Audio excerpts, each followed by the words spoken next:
बुद्ध ने बताया असली ब्राह्मण कौन है। बोधगया में अंगुलीमाल नाम का एक हत्यारा रहता था जो केवल जंगल में ही निवास करता था। उसने अपने जीवन में एक शपथ ली थी कि उसे 1000 आदमियों की उंगलियां काटकर अपने गले में माला बनाकर पहनने का प्रण लिया।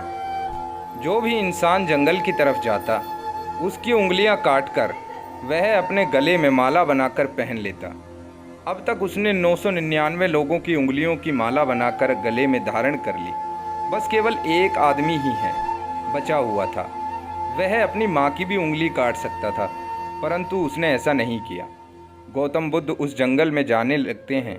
तभी कुछ लोग उन्हें मना करते हैं कि आप दूसरे रास्ते से चले जाइए, जंगल के रास्ते में बहुत खतरा है, वहाँ उंगलीमल रहता है, वह आपको मार देगा। बुद्ध ने कहा कि पहले मुझे मालूम नहीं था, पर अब तो मुझे मालूम है कि उंगलीमल इधर ही रहता है और उसे एक ही व्यक्ति की उंगलियां चाहिए, तब तो मुझे ज़रूर जाना चाहिए। इस शरीर को वैसे भी मरना है, अच्छा होगा उसके काम ही आ जाए। बुद्ध आगे चले तो उससे उंगलीमल नजर आया। वे चुपचाप चलते रहे। उंगलीमल ने पीछे से आवाज़ लगाई, भिक्षुक रुक जाओ, एक भी कदम आगे बढ़ाया तो जान से हाथ धो बैठोगे। बुद्ध रुक गए और उसकी तरफ देखने लगे। बुद्ध ने कहा कि मैं तो रुका हूँ, अब तुम भी रुक जाओ। उंगलीमल बड़ी हैरानी से गौतम बुद्ध को देखने लगा और कहा, मरने से डर नहीं लगता तुझे? मुझे जानते नहीं हो क्या? बुद्ध ने कहा, निश्चित ही मैं तुम्हें नहीं जानता और तुम भी मुझे नहीं जानते होंगे, परंतु मैं जानता हूँ मैं कौन हूँ, परंतु तुम नहीं जानते तुम कौन हो। उंगलीमल बड़ी हैरानी से बुद्ध को देखा और पूछा कि क्या तुम पागल हो गए हो? मेरे हाथ में हथियार है और तुम्हारी अभी हत्या होने वाली है और यह कैसे सवाल पूछ रहे हो? बुद्ध ने कहा, मुझे मारने से पहले एक इच्छा पूरी करोगे, उसके बाद तुम चाहो तो मेरी हत्या कर सकते हो। वो बोला, बताओ।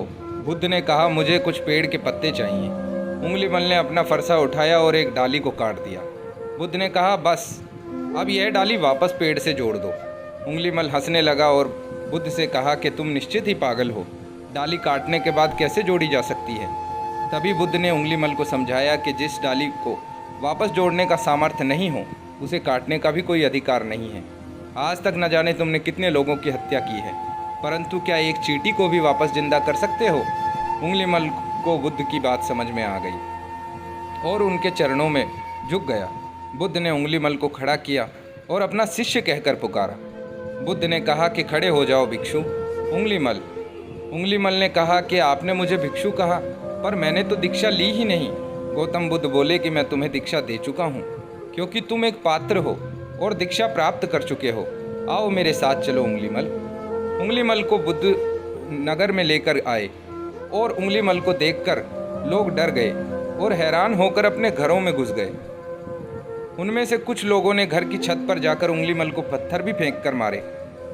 यह वही लोग थे जो आज तक उंगलीमल के भय से उसके पास नहीं जा सकते थे, परंतु आज उन्हें पत्थर मार रहे हैं। एक पत्थर उंगलीमल को लगा तो बुद्ध ने उससे पूछा कि इन लोगों को देखकर तुम्हारे मन में क्या आता है उंगलीमल? तब उंगलीमल ने बताया कि मुझे इन पर दया और करुणा आती है कि लोग जानते नहीं हैं कि क्या कर रहे हैं। किसी को जिंदा करने का अधिकार उनके पास नहीं है तो उसे मारने का भी नहीं। गौतम बुद्ध ने कहा कि अब तुम भिक्षु ही नहीं रहे बल्कि ब्राह्मण हो गए हो, क्योंकि तुमने ब्रह्म को जान लिया है। और इस तरह गौतम बुद्ध ने बताया कि ब्राह्मण होते कौन हैं। जो अपने अंदर के ब्रह्म को जान लेते हैं वही ब्राह्मण होते हैं। धन्यवाद।